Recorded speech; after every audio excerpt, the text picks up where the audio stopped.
তদন্তের দিকে নজর দেন। আরে বাবা, মামলার তদন্তের দিকেও যদি নজর দেই, তাহলে এই যে 10 মাস চলতেছে প্রায়, এই 10 মাসে কয়টা মামলার আপনার ট্রায়ালে নিয়ে গেছে বলেন? ওই যে আপনার ওই যে শাহরিয়ার বিন মতিনের আম্মা মমতাজ শাহরিয়ার বিন মতিনের আম্মা যে মমতাজ আন্টি বললো না যে এটা হচ্ছে মায়া কান্না, ঠিক আছে? ওই আমি 9-10 বইয়ে পড়েছিলাম একটা কথা যে আর মায়া কান্না কেঁদো না গো বাপু। সাথে আলাপ আলোচনা করতো, আয় ব্যয় বা এসব সবাইকে দেখাতো, শুধু আমাদের না, সবার সামনে এটা ওপেনলি করতো যে এত টাকা এভাবে এভাবে আসে, এত টাকা এভাবে এভাবে ব্যয় হয়েছে, কিছুই জানায়নি, ঘুমন্ত অবস্থায় রেখে অবৈধভাবে সিইউকে নিয়োগ দিয়েছে এবং দোষর দিয়ে ভরা। এবং যেটা বলি যে ধরা যাবে না, ছোঁয়া যাবে না, বলা যাবে না কথা, রক্ত দিয়ে কেনা, এ কেমন স্বাধীনতা? স্বাধীনতা বলতেছে, কিন্তু আদৌ কি আমরা স্বাধীন? কোনোভাবেই না। ওই যে একটু আগে মাঝে মাঝে ট্রল করতো যে এই যে গতকালকে দেখলাম যে জগন্নাথের পোলাপাইন বললো যে অন্যরা আসলে আন্দোলনে হয় ঠান্ডা পানি, আমরা আসলে কেন হয় গরম পানি। এটা 1 নাম্বার কথা। আর 2 নাম্বার কথা হলো, যদি বলেন আপনি কর্মসূচির কথা, এটা এক ধরনের মূলা ঝুলানো ছাড়া আর কিছুই না। কারণ হলো, আপনি দেখেন একটু ঠান্ডা মাথায়, 5ই আগস্টের পরে আওয়ামী লীগ টোটালি এই পর্যন্ত 3টা গণহত্যা চালিয়েছে। 3টা গণহত্যার জন্য তাদেরকে কি নিষিদ্ধ করা যথেষ্ট নয়? তাদের কর্মসূচি মাত্র বন্ধ করেছে, তারা তো আহামরি কর্মসূচি দিচ্ছে না। তাহলে তাদেরকে পার্মানেন্টলি নিষিদ্ধ না করে তাদেরকে জাস্ট খালি কার্যক্রম নিষিদ্ধ করা, এটা কি একটা মূলা ঝুলানো ছাড়া আর কি বলতে পারে না? এটা জাস্ট দেখাইছে যে আমরা এটা দিয়েছি। এইটা কর্মসূচি নিষিদ্ধ করবে, সেটা এতদিন কষ্ট করে অবস্থান কর্মসূচি করে, এত পালন করে কর্মসূচি, তাহলে এটুকু কি ফল প্রাপ্য ছিল? 3টা গণহত্যা যারা চালিয়েছে তাদের, এটা একটা কথা। আরেকটা কথা হলো যে সবসময় বলি, বিচার বাংলার মাটিতে হবে কিনা, এটা আমি এখন দিন দিন শঙ্কায় পড়ে যাচ্ছি। আপনি যদি দেখেন, আসামি ধরার নামে তো নামেই নাই, ঠিক আছে? খালি স্বরাষ্ট্র উপদেষ্টা বা স্বরাষ্ট্র সহকারী উপদেষ্টা যিনি আছে, আমাদের খালি ওনারা এতভাবে মোটিভেশন করতে পারে, এতভাবে মোটিভেশন করতে পারে, আমি আপনাকে বুঝাতে পারবো না।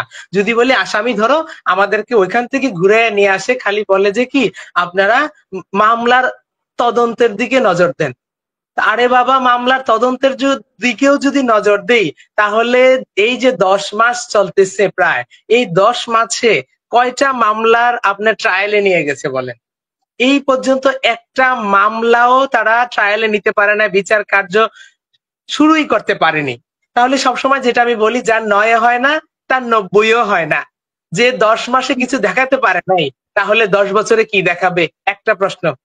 2 নাম্বার কথা হলো, আমরা চাই যেন প্রত্যেকটাই হত্যা বলেন, প্রত্যেকটা সবকিছুই মর্মান্তিক। যে আমাদের যে একটা ছোট্ট বোন আসিয়া, তাকে যে ধর্ষণ করলো, আমি আজকে দেখলাম তার আসামিকে ফাঁসি দিয়েছে সম্ভবত। তাহলে এত অল্প সময়ের মধ্যে, এটা আমি সরকারকে সাধুবাদ জানাই যেভাবে, আরেক দিক থেকে বলতেছি, তাহলে এই যে হত্যাগুলো হলো, এই হত্যার বিচারগুলোর 9 মাসে একটা মামলাও কেন ট্রায়ালে গেল না? এটা কি আপনি কিভাবে দেখতেছেন? আসামি ধরার নামে 0 টলারেন্স জারি করেছে, কারণ কোন আসামি ধরতেছে না। এই যে আবুল হাসান আঙ্কেল আছে, ওনার আসামি সামনে দিয়ে ঘুরে বেড়াচ্ছে, ওনার সামনে দিয়ে যাচ্ছে ওনার আসামি, উনি ফোন দিছে ওসিকে, ওসি বলতেছে আমি এখন ডিউটিতে নাই, আপনি পরে যোগাযোগ করেন। তাহলে চিন্তা করেন, হত্যা মামলার আসামি সামনে দিয়ে ঘুরে বেড়ায়। এই কথা যদি আয়ুর কাছ থেকে শুনতে হয়, তাহলে আমরা কোথায় যাব? আর রিসেন্টলি যে একটা ঘটনা ঘটেছে দেখেন, সরকার থেকেও কিন্তু কবর সংরক্ষণের কথা বলা হয়েছিল। আমার ভাইকে কবর দেওয়া হয়েছিল আমাদের পারিবারিক কবরস্থান কুমিল্লায়। তো আমার ভাইয়ের যে কবরস্থানে যাওয়ার জন্য পুরা উপজেলায় কিন্তু একটাই আমার ভাই শহীদ। আমার উপজেলা দিয়ে হাসনাত ভাই বলেন, আসিফ ভাই বলেন, যারাই ওইদিকে যাবে চান্দিনা হয়ে যেতে হয় তাদেরকে, আমার উপজেলা পার হয়ে যেতে হয়। আমার মা আসিফ ভাইকে 10 সেপ্টেম্বর হাতে ধরে বলে আসছিল, বাবা তোমাদের ডাকে আমার ছেলেটাকে ঘরে রাখতে পারি নাই, আমার ছেলেটার কবরটা একটু জিয়ারত করে আসো। ইভেন আমিও বেশ কয়েকবার বলেছি। আমার ভাইয়ের কবর জিয়ারত তো দূরের কথা, কবরস্থানে যাওয়ার জন্য এক ক্ষেতের আইল থাকে না, আইল, এই আইলটা তো আধা গিব্বা মানে এক গিব্বা থাকে, অর্ধ হাত, এটাকে জাস্ট আর একটু ব্রডলি করার জন্য, এক হাত করার জন্য ইউএনও মহোদয় উদ্যোগ নিয়েছিল যে কবরস্থানে যাওয়ার একটা রাস্তা নাই। কেন এই উদ্যোগ নিয়েছিল? যে জমিটা, সে হচ্ছে রানিং যে এই ফেসিস্টের দোসর যে এমপি ছিল কুমিল্লা 4 আসনের আবুল কালাম আজাদ, তার শ্বশুরের, এই এমপির যত টাকা তার শ্বশুরের কাছে নাকি আমি শুনেছি সবার কাছ থেকে, তার শ্বশুরের জমি ছিল। এই তার শ্বশুর কি করেছে আপনার এই বিভাগীয় কমিশনার সাথে হাত মিলিয়ে, আমি শুনেছি এখানেও নাকি বাণিজ্য করেছে, দুর্নীতি হয়েছে। বিভাগীয় কমিশনার যে চট্টগ্রামের, আমি ওনার পায়ে ধরা বাকি, আমি আমার 25 বছরে আল্লাহ ছাড়া কারো কাছে এত ভাবে মাথা নত করিনি, তাকে এত ভাবে আমি আজকেও সারাটা দিন কান্না করেছি যে স্যার ইউনু ম্যাডামকে রাখেন, উনি কেন রাস্তাটা শুরু করেছে, ওনাকে প্রত্যাহার করে নিয়ে গেল, উনি মেচিউরও হয় নাই, এই 5 আগস্টের পরে আসছে। এজ ইউজুয়াল 2 বছরের আগে কোনো সরকারি কর্মকর্তাকে তার কোনো এলিগেশন না থাকলে তাকে এখান থেকে উইথড্র করে না। ওনার দোষ খালি কেন উনি স্বৈরাচারের শ্বশুরের ক্ষেতের উপর দিয়ে রাস্তাটা 1.5 হাত চওড়া রাস্তা, 1 হাত চওড়া রাস্তা নিতে ছিল, ওনাকে টাকার বিনিময়ে, আমি যতটুকু শুনেছি ওই যে কালকে ঢাকা চিটং হাইওয়েতে চান্দিনায় ছাত্র জনতা, বৈষম্য বিরোধী ছাত্র জনতা সহ অসংখ্য নাগরিক 400-500 আইসা তারা যে ব্যানার নিয়ে যে আন্দোলন করেছিল, রিপোর্ট হয়েছে সে ব্যানারে ছিল যে তারা কমিশনারের পদত্যাগ চায় কারণ সে দুর্নীতিগ্রস্ত। কতটা সেটা আজকে প্রমাণ পেলাম। তাকে আমি আজকে সে 8 তারিখ থেকে স্টিল নাও এতটা অনুনয় করতেছি। ইভেন সবচেয়ে বড় কথা কি জানেন, আমার ভাইটাকে ঘরে রাখতে পারেনি। আমি সিলেটে আন্দোলন করেছি, আমার তারপরে তো ছোট ভাই, বড় ভাই হিসাবে আমার একটা রেসপন্সিবিলিটি থাকে। আমি বলছি তুই কিন্তু ভাই বাইরে যাইস না, ওর মেসেজ গুলো দেখলে বুঝতে পারবেন। ও বলতেছে কেন যাব না, আমার ভাইদেরকে মেরে ফেলতেছে। আমার ছোট্ট ভাইটা ইন্টারে পড়তো, তাকে ঘরে রাখতে পারেনি। সেই ভাইটা যাদের ডাকে আজকে গেল, আন্দোলনে গিয়ে শহীদ হলো, তার তো কোটার দরকার ছিল না, সে যাদের ডাকে গিয়ে শহীদ হলো তারাই আজকে কোনো কোঅপারেট করতে না। আমি নাহিদ ভাইকে মেসেজ পাঠাইছি যে ভাই ইউএনও ম্যাডামকে রাখার একটু ব্যবস্থা করেন না, ম্যাডাম রাস্তাটা ধরার কারণে ওনাকে বিনা দোষে, ওনার ছোট ছোট 2টা বাচ্চা হেফসখানায় ভর্তি করছে মাত্র 3 মাস, বিনা দোষে ওনাকে থেকে প্রত্যাহার করে ফেলছে। আসিফ ভাইকে আমি মেসেজ করেছি যে ভাই ওনাকে 2টা মাস রাখেন, অন্তত রাস্তাটা হলে নিয়ে যাইয়েন, ঠিক আছে। মেসেজ সিন করে তাদের কাছ থেকে এখন আর রিপ্লাই আসে না। আসলে তারা সিঁড়ি পেয়ে গেছে, উপরে উঠে গেছে, ঠিক আছে, জান্নাতেও প্রবেশ করে গেছে। এখন এই রক্তের সমুদ্র বলছে, তারা তো সবসময় আপনাদের কথা, জুলাই আহত নিহতদের কথাই তো ওরা সবসময় বলছে। ওই যে আপনার ওই যে শাহরিয়ার বিন মতিনের আম্মা মমতাজ, শাহরিয়ার বিন আম্মা যে মমতাজ আন্টি বললো না যে এটা হচ্ছে মায়া কান্না, ঠিক আছে। ওই আমি 9-10 বইয়ে পড়েছিলাম একটা কথা যে আর মায়া কান্না কেঁদো না গো বাপু, ঠিক আছে। আমি একটা কথাই বলবো যে জুলাইটা কারো একার বাপার সম্পদ না। কেউ যেন এই শহীদ এবং আমার আহত ভাইদেরকে নিয়ে ভিন্ন রাজনীতি না করে। আমরা দেখেছি এক স্বৈরাচারী দুঃশাসন থেকে, একটা রেজিম থেকে দেশকে শত্রু মুক্ত করার জন্য, ফেসিবাদ মুক্ত করার জন্য এতগুলো মায়ের সন্তান বুক পেতে দিয়েছিল আর বলেছিল কি বুকের ভিতর বইছে জ্বর, বুক পেতেছি গুলি কর। তারা কখনো কাপুরুষের মতো মাথা নত করেনি। সেই তারা কখনো আপনাদের জন্য যে জুলাই ফাউন্ডেশন তৈরি করা হয়েছিল, এর কয়েকদিন আগে আমরা মনে হয় গত সপ্তাহে মনে হয় আমরা মুগ্ধকে পদত্যাগ করতে দেখেছি। কিসের জন্য? এবং আরেকজন ওইখানকার মনে হয় সিও বা ওইখানকার প্রধান নিয়োগ করা হয়েছিল, সেটা নিয়ে আমরা অনেক ধরনের বিতর্ক দেখেছি। আসলে বিতর্কটা হওয়ার কারণ হলো উনি পদত্যাগ করেছে কেন সেটা আমি জানি না। উনি তো আমাকে বলে পদত্যাগ করেনি। তবে জনগণের কাছে যেটা আমি শুনি, মানুষ যেটা কমেন্টে করে, ফেসবুকে দেখি যে খালি কলস ধরে তো আর কেউ বসে থাকে না, নাম্বার 1। আর নাম্বার 2 হলো সিইও নিয়োগটা হচ্ছে অবৈধভাবে। খালি কলস বলতে কি মানে জুলাই ফাউন্ডেশন খালি কলস? এখন ওয়ান কাইন্ড অফ খালি কলস, আহত ভাইরা টাকা পাচ্ছে না, খালি কলস, এখন ফান্ড নাই। এটা আমি কমেন্টে দেখি, জনগণের কথা আর কি। আসলে আমাদের তো হিসাব দেখায়নি, আমরা এটা কিভাবে বলবো কিভাবে খালি করেছে। আমি কমেন্টে দেখেছি ফেসবুকে।